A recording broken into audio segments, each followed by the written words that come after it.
Steve jobs एक ऐसा इंसान जिसने ना सिर्फ टेक्नोलॉजी को बदला बल्कि पूरी दुनिया का नजरिया ही बदल दिया। आज हम उनकी लाइफ को डीपली समझेंगे। 24 फरवरी 1955 को सैन फ्रांसिस्को में पैदा हुए स्टीव जॉब्स की जिंदगी शुरू से ही काफी अलग थी। पॉल जॉब्स और कैलेरा जॉब्स जिन्होंने स्टीव को गोद लिया था, लेकिन एक शर्त थी कि उन्हें ग्रेजुएशन तक की पढ़ाई करवाएं। पॉल जॉब्स जो एक मैकेनिस्ट और कार मैकेनिक थे, उन्होंने स्टीव जॉब्स को गैराज में इलेक्ट्रॉनिक के बारे में सिखाया। ये अर्ली एक्सपोजर ही आगे चलकर एप्पल की फाउंडेशन का कारण बना। स्टीव जॉब्स बचपन से ही क्यूरियस और इंटेलिजेंट बच्चे थे। उनकी मां कैलेरा ने किंडरगार्टन से पहले ही उन्हें पढ़ना सिखा दिया था। स्टीव जॉब्स अपने आसपास की दुनिया को समझने के लिए बेचैन रहते थे। एक बार उन्होंने एक इलेक्ट्रिकल सॉकेट में पिन डाल दिया और अपना हाथ जला लिया। दूसरी बार उन्होंने जहर खा लिया। ये इंसिडेंट दिखाते हैं कि स्टीव का दिमाग हमेशा कुछ नया करने और समझने के लिए तैयार रहता था। स्टीव के पिता पॉल ने उन्हें इलेक्ट्रॉनिक के बारे में सिखाया। वो दोनों मिलकर पुराने रेडियोज और दूसरे इलेक्ट्रॉनिक डिवाइस को खोलते और फिर से जोड़ने की कोशिश करते थे। लेकिन स्टीव सिर्फ टेक्नोलॉजी तक ही सीमित नहीं थे, उन्होंने स्विमिंग, म्यूजिक और इवन प्रैंक्स करना भी पसंद था। स्टीव जॉब्स ने फॉर्मल एजुकेशन के लिए रीड कॉलेज चुना, लेकिन स्टीव ने सिर्फ एक सेमेस्टर के बाद ही कॉलेज छोड़ दिया। लेकिन अगले 18 महीने तक वो उन क्लासेस में जाते रहते जिन क्लासेस में उन्हें मजा आता था। आखिर स्टीव ने कॉलेज क्यों छोड़ा, इस पर वो अपनी बायोग्राफी में लिखते हैं, फॉर्मल एजुकेशन उनकी क्रिएटिविटी को कुचल रही थी। मुझे नहीं पता था कि मैं अपनी जिंदगी में क्या करना चाहता हूँ और मुझे नहीं लगता था कि कॉलेज मुझे ये सब समझाने में मदद करेंगे। कॉलेज में रहते हुए स्टीव ने एक कैलीग्राफी कोर्स लिया जो उनके लिए लाइफ चेंजिंग साबित हुआ। इस कोर्स ने उन्हें टाइपोग्राफी और डिजाइन के बारे में सिखाया, जो बाद में मैकिंटोश कंप्यूटर के डिजाइन में नजर आया। स्टीव ने कहा,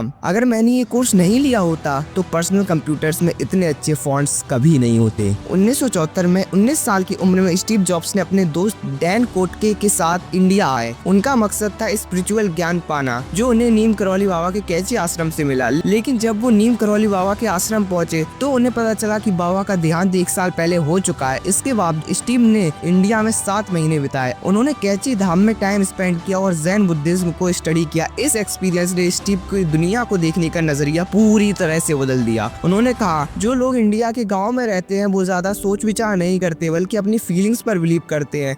फीलिंग एक बहुत ताकतवर चीज है। मेरे हिसाब से ये सोच से भी ज्यादा पावरफुल है। इंडिया से लौटने के बाद स्टीव ने अपने दिखने के तरीके में थोड़ा बदलाव किया। उन्होंने अपने बाल कटवा लिए और इंडियन स्टाइल क्लॉथ्स पहनने लगे। लेकिन इस ट्रिप का असर स्टीव जॉब्स पर सिर्फ बाहर से ही नहीं पड़ा। स्टीव ने फीलिंग्स और सिंप्लिसिटी के कॉन्सेप्ट को अपने बिजनेस में डीपली इंक्लूड किया। जैन बुद्धिज्म का प्रभाव एप्पल के प्रोडक्ट्स के सिंपल डिजाइन में क्लियर नजर आता है। स्टीव का मंत्र था, simplicity is the ultimate sophistication. उन्होंने इस फिलॉसफी को एप्पल के हर प्रोडक्ट में अप्लाई किया, जिससे टेक्नोलॉजी को सिंपल और यूजर फ्रेंडली बनाया गया। एप्पल की कहानी 2 स्टीव की कहानी है, स्टीव जॉब्स, स्टीव वोजनियाक। दोनों की मुलाकात 1971 में हुई जब जॉब्स 16 साल के थे और वोजनियाक 21 के। वोजनियाक एक ब्रिलियंट इंजीनियर थे जिनमें कंप्यूटर्स बनाने का जुनून सवार था। जॉब्स ने वोजनियाक की टेक्निकल जीनियस को पहचाना और उनमें एक बिजनेस अपॉर्चुनिटी देखी। वोजनियाक और जॉब्स ने मिलकर होमब्रे कंप्यूटर क्लब में पार्टिसिपेट किया, जहां से उन्हें पर्सनल कंप्यूटर बनाने का आइडिया मिला। वोजनियाक ने टेक्निकल स्किल प्रोवाइड की, जबकि जॉब्स ने बिजनेस स्ट्रेटजी और मार्केटिंग की। ये पार्टनरशिप परफेक्ट थी, एक टेक्निकल जीनियस और एक विजनरी बिजनेसमैन। और सबसे शॉकिंग बात ये थी कि स्टीव जॉब्स खुद एक कोडर या इंजीनियर नहीं थे। जॉब्स का टैलेंट टेक्नोलॉजी को समझने और उसे यूजर फ्रेंडली बनाने में था। वो खुद कोड नहीं लिखते थे, लेकिन उन्हें पता था कि टेक्नोलॉजी को कैसे प्रेजेंट किया जाए ताकि वो हर किसी तक पहुंच सके। जॉब्स की स्ट्रेंथ था उनका एस्थेटिक सेंस और कस्टमर एक्सपीरियंस को समझने की एबिलिटी, कि प्रोडक्ट यूज करने वाले को कैसा फील होगा जब वो प्रोडक्ट को यूज करेगा। 1976 में जॉब्स और वोजनियाक ने एप्पल 1 लॉन्च किया। ये एक बेसिक कंप्यूटर था जो मेनली कंप्यूटर के शौकीन लोगों के लिए था, पर ये बहुत ही कम लोगों ने खरीदा। जॉब्स ने रियलाइज किया कि अगर एप्पल को सक्सेस करना है तो उन्हें एक ऐसा प्रोडक्ट बनाना होगा जो आम लोगों के लिए हो। इस विजन के साथ 1977 में एप्पल 2 लॉन्च हुआ। ये दुनिया का पहला सबसे ज्यादा क्वांटिटी में बनाया गया पर्सनल कंप्यूटर था। एप्पल 2 ने पर्सनल कंप्यूटिंग रिवॉल्यूशन की शुरुआत की। इसमें कलर्स, ग्राफिक्स और ये यूजर फ्रेंडली था, जो उस टाइम के लिए एक अलग ही चीज थी। एप्पल 2 की सक्सेस में एक और इम्पोर्टेंट फैक्टर था, माइक मार्कुल्ला। वो एप्पल के पहले मेजर इन्वेस्टर थे जिन्होंने $2.5 लाख इन्वेस्ट किए। मार्कुल्ला ने न सिर्फ फंडिंग नहीं बल्कि एप्पल को एक प्रोफेशनल कंपनी में ट्रांसफॉर्म करने में मदद की। जॉब्स का थिंक डिफरेंट अप्रोच उनकी लाइफ का सार था। उन्होंने टेक्नोलॉजी को सिर्फ एक टूल नहीं बल्कि एक आर्ट फॉर्म की तरह देखा। जॉब्स का मंत्र था कि प्रोडक्ट न सिर्फ फंक्शनल हो बल्कि ब्यूटीफुल भी हो। अगर थाली खराब है, खाना सही हो तो लोग खा लेंगे, लेकिन अगर आपकी थाली भी अच्छी है और खाना भी अच्छी है तो भाई तो सोने पे सुहागा। इस फिलॉसफी का एक फेमस एग्जांपल है मैकिंटोश कंप्यूटर। कंप्यूटर। जॉब्स ने xerox park research centre visit किया, जहां उन्होंने ग्राफिकल यूजर इंटरफेस GUI और माउस देखा। जॉब्स ने इन कॉन्सेप्ट को लिया और उन्होंने रिफाइन करके मैकिंटोश में यूज किया। जॉब्स ने इससे डिफरेंटली एक्सप्लेन किया। उन्होंने कहा, पिकासो ने कहा था, अच्छे आर्टिस्ट कॉपी करते हैं और महान आर्टिस्ट चुरा लेते हैं। हमें हमेशा बड़े आइडियाज चुराने में कोई शर्म नहीं है। जॉब्स का मानना था कि इनोवेशन सिर्फ नए आइडियाज क्रिएट करना नहीं है, बल्कि पहले के आइडियाज को ही अलग तरीके से इम्प्लीमेंट करना भी है। 1984 में लॉन्च हुआ मैकिंटोश दुनिया का पहला successful GUI based personal computer था, लेकिन कुछ दिनों के बाद इसके सेल्स कम हो गए। जॉब्स ने रियलाइज किया कि किसी नई चीज को बनाने के साथ साथ मार्केट को समझना भी जरूरी है। 1980 के बीच में एप्पल में झगड़े शुरू हो गए। जॉब्स चाहते थे कि एप्पल नए प्रोडक्ट पर फोकस करे,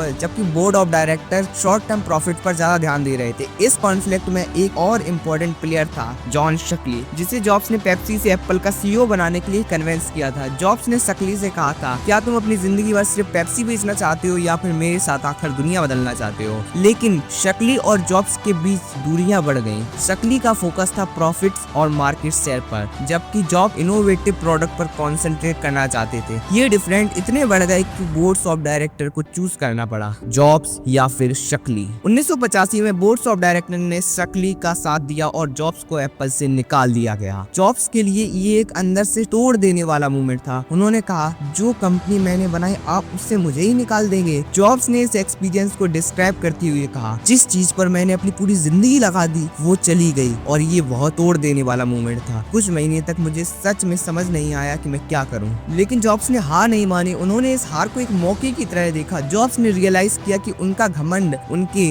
डाउनफॉल का एक बड़ा रीजन था। पर धीरे धीरे मुझे एक बात समझ में आने लगी, मुझे अब भी अपने काम से प्यार था। इस एक्सपीरियंस ने जॉब्स को हम्बल बना दिया और उन्हें एक इम्पोर्टेंट लेसन सिखाया, फेलियर अंत नहीं है, ये एक नई शुरुआत होती है। उन्होंने कहा, मैंने तब ये नहीं समझा था, पर ये सच था कि एप्पल से निकाल दिए जाना ये मेरे लिए सबसे अच्छी बात थी।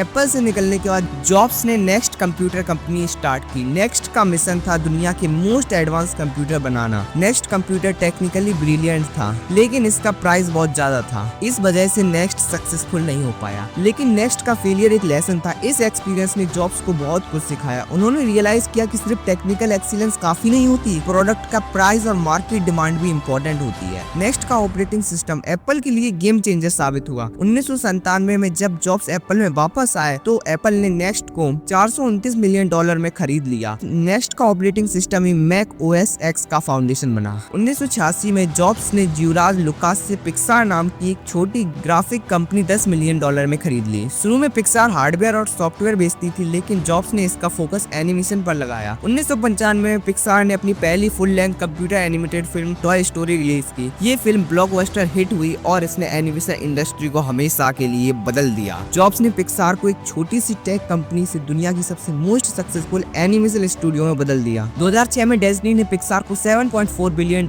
में खरीद लिया। इस डील से जॉब्स डिज्नी के सबसे बड़े शेयर होल्डर बन गए। जॉब्स ने न सिर्फ टेक्नोलॉजी बल्कि एंटरटेनमेंट इंडस्ट्री में भी अपना इम्पैक्ट छोड़ दिया। 1997 में एप्पल फाइनेंशियली स्ट्रगल कर रहा था। कंपनी ने जॉब्स को CEO के रूप में वापस बुलाया। जॉब्स ने तुरंत एक्शन लेना शुरू कर दिया। उन्होंने एप्पल के प्रोडक्ट्स लाइन को सिंप्लीफाई किया, बेकार प्रोजेक्ट्स बंद किए और कंपनी का फोकस अच्छे प्रोडक्ट्स पर किया। जॉब्स ने माइक्रोसॉफ्ट से $150 मिलियन का पैसा भी लिया, जो उस टाइम कंट्रोवर्शियल डिसीजन था, लेकिन इस डिसीजन ने एप्पल को फाइनेंशियल स्टेबिलिटी दी और कंपनी को कमबैक करने का टाइम दिया। 1998 में जॉब्स ने iMac लॉन्च किया। ये एक कलरफुल यूजर फ्रेंडली कंप्यूटर था जो इंस्टेंट हिट हो गया। iMac ने एप्पल को प्रॉफिटेबल बना दिया और कंपनी की इमेज को बदल दिया। जॉब्स ने एप्पल में क्रिएटिविटी कल्चर को लाया। उन्होंने कहा, नए आइडियाज एक लीडर और एक फॉलोअर के बीच फर्क बताते हैं। इस फिलॉसफी ने एप्पल को टेक्नोलॉजी इंडस्ट्री का लीडर बना दिया। 2001 में जॉब्स ने iPod लॉन्च किया। iPod ने म्यूजिक इंडस्ट्री को बदल कर रख दिया। जॉब्स का विजन था